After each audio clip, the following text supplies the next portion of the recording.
Okay, this is a review for dystopian romance novel Conform by Ariel Sullivan. Let's just get into the review. I will talk about my motivation for reading it after, at length.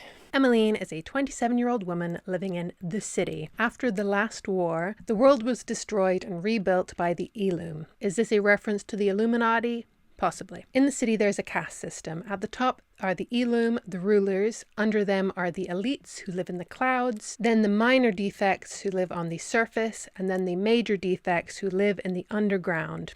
Emmeline is a minor defect. Emmeline works in the ancient art section of the archives, where her job consists of reviewing and destroying remnants of the art from the ancient world. I was a little confused as to what she's actually meant to be doing, as she seemingly has to destroy all the art. What is Emmeline adding to the process? I'm not sure. The first thing we read about her doing is destroying the Mona Lisa. I think if you want to show a character destroying a piece of art, choosing the Mona Lisa shows a lack of imagination. As she is sitting and thinking about the art she's destroying at her job, a man she doesn't know enters the room. He is stunningly handsome, of course, and wants to ask her questions about art. His name is Hal, and when he steps into the light, Emmeline realizes he is wearing blue, which means he is a major defect. Roles in society in the city are outwardly shown by the clothes people wear. Major defects wear blue, minor defects wear grey, elites wear whatever they want. It's like The Handmaid's Tale.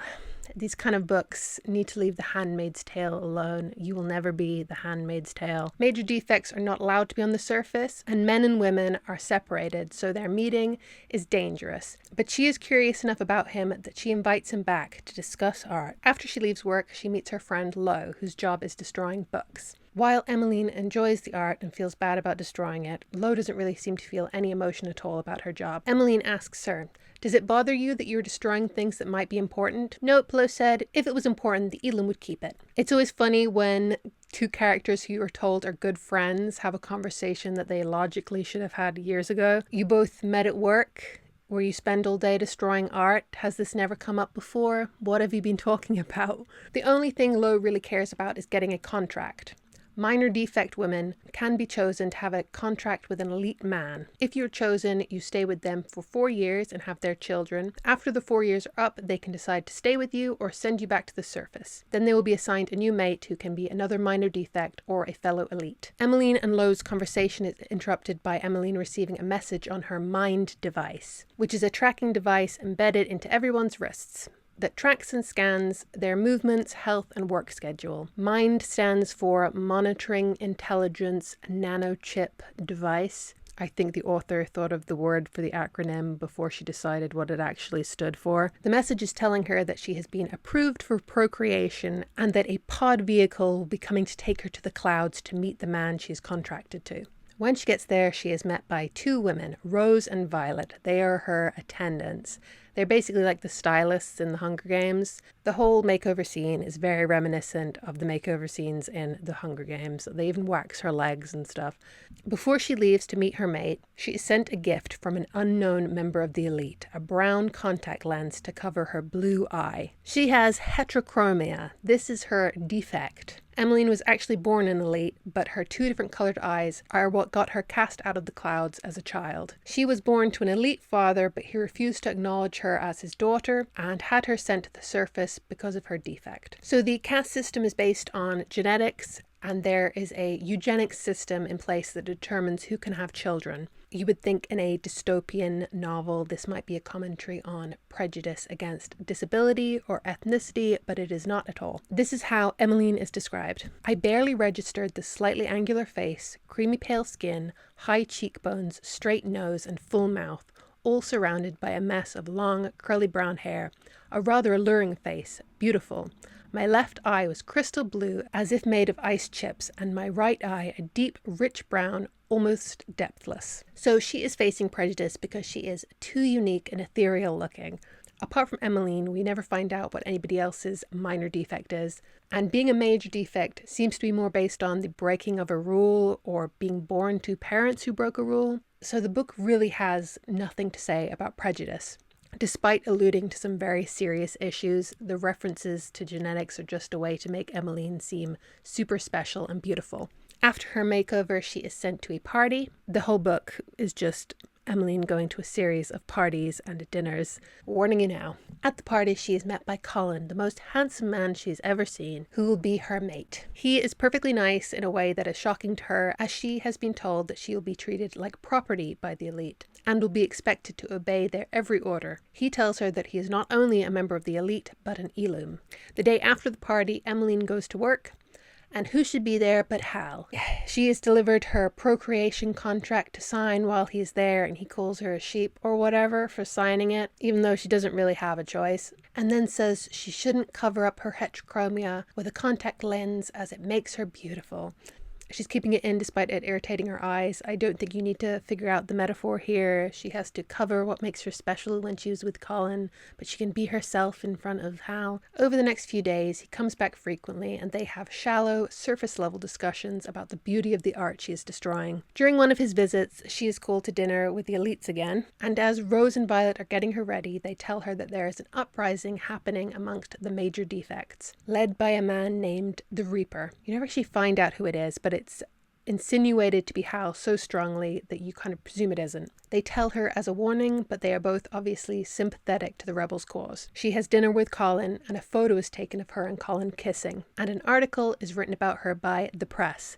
The newspaper is called The Press. The naming of things in the book is not very good. Emmeline is being presented in the press as a role model for minor defects, an example of the possibility of social growth as a form of propaganda, to keep them from rebelling by offering them a way to move up in society. This is an interesting idea, one of the only ones in the book, but it is not done particularly well. As they are leaving, they run into Emmeline's elite family who disowned her. Her father and brothers seem disinterested, but her mother Helen invites Emmeline and Colin to dinner. Before the dinner, Emmeline goes to her stylists, but Violet is missing, and Rose implies that it's Emmeline's fault. She has been sent a blue dress to wear, the color of the major defects. She doesn't know who has sent it to her, but presumes it was Colin and feels betrayed. Colin also sends her a message saying he is busy and she will have to go to the dinner alone. At the dinner, everyone, apart from her mother and one of her brothers, Gregory, are horrible to her, and her father says that he would have preferred she died rather than be a minor defect. This seems to be a moment of clarity for her for the injustice she faces in society. A lot of Emmeline's radicalization against the elite is so abrupt. She really goes from completely naive and trusting at the beginning to being alienated in a few days, but she isn't really learning any new information that's changing her mind. She's just finally drawing conclusions from the information that she has known since she was a child. Like in The Hunger Games, all of these books must be compared to The Hunger Games because that's what they're trying to be. In The Hunger Games, Katniss, who is only 16, is very aware of the injustice in her society, and her acts of rebellion are for her own survival. She's not like, maybe the murder trials are unjust, only after she is selected to be a part of the murder trials, whereas Emmeline at 27 is seemingly only starting to realize that something is wrong in the society of the city. And so much of her realizations is based on characters saying cartoonishly evil things, like when her father says, there was a petition to eliminate every defect, both minor and major, the Elimination Act, and her reacting like, hey, that sounds like a bad thing. I don't know what the end game for this Elimination Act is. It's not really explained to you how the society of the city works, but from everything you've seen, which isn't much, the minor and major defects are the ones who do all the labor and work. So if you get rid of them, how are the elites going to function? It doesn't make any sense. Emmeline eventually flees from the dinner and escapes in a pod that she crash lands and ends up running through the streets in the rain in her blue dress. Hal finds her and takes her back to her room and stays with her there. They lie down to go to sleep and he tells her that his parents were major defects who fell in love and had him, which was illegal, as major defects aren't allowed to have children. So they were killed for this. She wakes up to a knocking at the door. It's her brother Gregory, who has come to fetch her as she needs to go back to her parents' house. Colin has sent a message saying he will be able to make it to the dinner in time for dessert. When she sees Colin, she asks him why he made her wear the blue dress, and he says he has no idea who gave her the dress to wear, and he is sorry for making her go to the dinner alone. She also meets Colin's sister Nora, who is on her 3rd contract. When she goes back to work the next day, Lo tells her that she has been approved for procreation. Emmeline's brother has been chosen as Lo's mate, but he is in love with somebody else, Colin's sister Nora. All the characters' lives are so intertwined in a way that it makes it seem like there's only like 100 people living in this city. Like, what are the chances of this? Hal is still meeting her at work so they can discuss paintings. Conform is obviously copying the homework of a lot of books, but the thing it reminded me a lot of was the book Matched, a dystopian romance that came out in 2010. It is not good. This is not a recommendation. I read it when I was 15, and even then I knew it wasn't very good. But it has a similar premise of people being assigned a spouse based on genetics, and a lot of the romance is built around the characters talking about art. It's also not particularly deep, but even at that, it felt like it was more thought out and complex than the world of Conform, and that was in a YA novel. If you do want a recommendation for something like this, I would probably say the movie Gattaca. That I actually do recommend. It's pretty good. Conform's world is just very empty. Like, how does it function? What jobs do people have apart from art destroyer? What does it look like outside of the few rooms we see? It just feels so lifeless. Emmeline is getting ready for another dinner and goes to her stylist's. Violet is back, but has been hurt. She has been interrogated by the Eloom. Rose suspects that Emmeline told Colin about them being sympathetic to the rebellion, but she swears that she didn't, and Rose and Violet ask her to be a spy for the Reaper. Her being a spy is a big plot point after this, but she doesn't really pass on any information to anyone. She's really more of a hindrance to the rebellion. Emmeline does not agree straight away, but when she goes back to the surface, she witnesses a pod full of minor defect women having their children taken away from them. When she tells Violet and Rose about this, they say the same thing happened to them. Rose and Violet are former contracts, meaning that they had children for the elites, but the children were taken away and they haven't seen them since. Afterwards, Emmeline says that she agrees to be a spy for the Reaper. She then goes to another party with Colin and a group of elites, and they bring out a rebel and kill him in front of anyone. They detonate his mind device, which all have remote-controlled poison in them. One of the Eloom, Tabitha, who is the leader, I think, talks about her plans to make all the minor defects more submissive using drugs. Emmeline spends an afternoon with Nora, and Nora tells her that while she is in love with Gregory, they are unable to be together because of the assigned mate system. Emmeline kind of hints to her that she should join the rebellion, but Nora says she cannot, as her children will be used against her if she steps out of line. At the next elite party Emmeline attends, she and Colin's interactions are more hostile, but it is really emphasized that in spite of this, the two of them are still very attracted to each other. He insists that he is looking out for her best interests and wants to protect her from the other elites of the party. She speaks to her father, who tells her that he wanted to have her killed when she was born, but her mother saved her. Colin and Emmeline go to a room to argue, but he is called away, and after that, Hal appears through like a secret tunnel in the wall. She goes into the tunnel with him and they kiss and almost have sex. The word panties is used repeatedly. I have only ever read these romantasy books to review them. Even I'm seeing the pattern in the writing style. If you've read a lot of these, they must all blur together. The writing is so interchangeable. Everyone is smirking all the time. They're always pressed flush against each other. Characters' mouths are always crashing together. It's always my skin heated, my traitorous heart skipped a beat. You can tell that all the romantasy authors are only reading other romantasy books, and they are all just cannibalizing each other's writing. The pool of influence is so shallow that they all end up sounding exactly the same. They are still in the passage, and they overhear her brother Gregory and Philip arguing. Nora, who Gregory is in love with, has been contracted to Philip. He has turned it down because he knows that Gregory is in love with her, but urges him to give up on his romance with Nora and procreate with Lo. But this is not the way that Philip says this. He says, procreate with a minor. The author really didn't think the naming system through, because minor defects are often just called minors. So you have some very bad sentences. You need to use the whole phrase, otherwise it just sounds very concerning. After Philip leaves the room and Emmeline leaves the tunnel, Gregory finds her, and from Emmeline's state of dress, he draws the conclusion that she is having an affair with someone, but does not know who. So he helps her leave the party without anyone noticing how she looks. Once she gets back to her room, Hal and some of the others come to get her and take her to the underground. They are on a mission, but Emmeline doesn't know exactly what they're doing, but agrees to help. She and Hal end up having sex.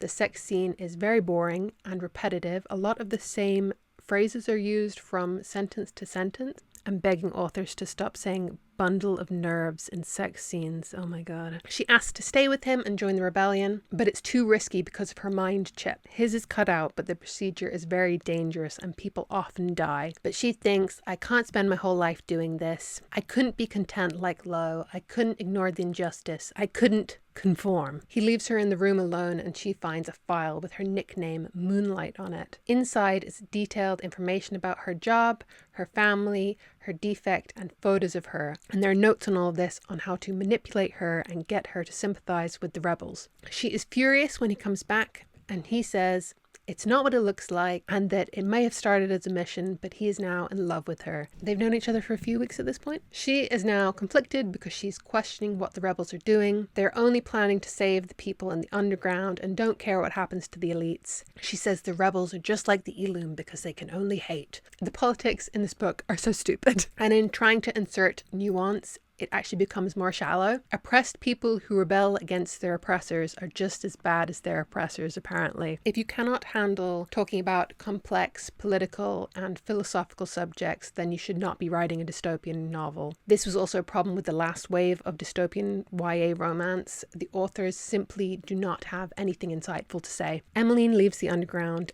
and her brother Philip has come to get her, as there is pandemonium on the surface. A building has been destroyed. This was the rebellion's mission, and Emmeline realizes that she has inadvertently helped. Emmeline goes to Colin's house and decides that she has given up any chance of rebellion and resigns herself to being with Colin. Nora comes to visit them to tell them there is a compulsory ball that all the elites must attend. She goes to Violet and Rose to get ready, and they ask her for information on the rebellion, but she argues with them as she does not agree with the rebellion destroying a building. Violet thinks that some collateral damage for the liberation of the major defects is to be expected, but Emmeline disagrees. The dictatorship should be overthrown with a peaceful protest, I guess. A petition, a letter writing campaign. Good luck with that. It also kind of seems like Emmeline's sudden objection to the rebellion's tactics is because she feels personally betrayed as they were manipulating her. Like her convictions are that fickle, she's awful. We also find out the ultimate betrayal, that Hal was the one who sent her the blue dress.